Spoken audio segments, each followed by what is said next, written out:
The Energy Charter Treaty is an international agreement from the 1990s. It gives corporations enormous power to sue states for billions. For example, if a government decides to stop new oil, gas or coal projects. It's an extremely dangerous weapon in the hands of the fossil fuel industry, a kind of exact opposite to the Paris Climate Agreement. No other international investment agreement in the world has triggered more investor-to-state lawsuits than the Energy Charter Treaty, and this trend is likely to continue. Any government that has signed the Energy Charter Treaty will have corporate lawyers breathing down their necks whenever they act to fight climate change or to protect people from high energy prices.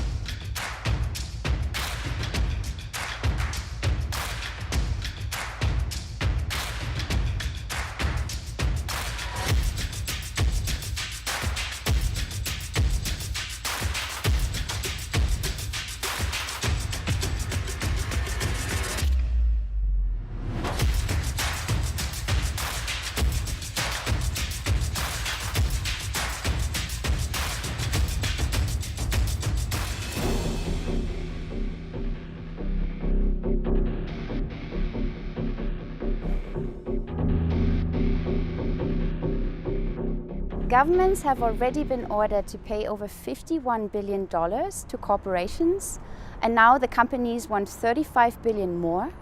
That is a lot of taxpayer money that is urgently needed elsewhere, for example, to advance the energy transition and not to compensate polluters and big business.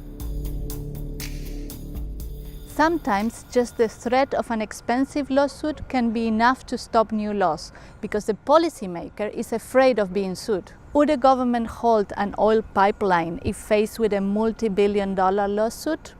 It would probably think twice. And this is exactly where the power of the Energy Charter Treaty lies. It gives even more power to the corporations which are already destroying the planet and have committed serious human rights violations, whether in the coal mines of Colombia, through decades of oil spill in Nigeria, or through forced evictions of local communities in Bangladesh.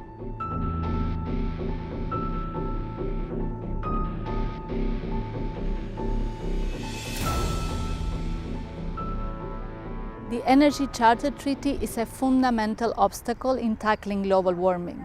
It would be sheer madness for governments to sign an agreement that would make them pay when they act to stop climate change. In particular for countries in the global south who are most affected by droughts, hurricanes and rising sea levels.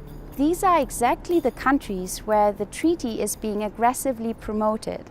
But there's also some good news. Italy, for example, already left the Energy Charter Treaty after having been sued. And in other countries too, there is growing awareness about the treaty's risks for democracy, people and planet. With strong civil society mobilization, we can push governments to follow Italy's example and stop others from ever joining this dangerous agreement.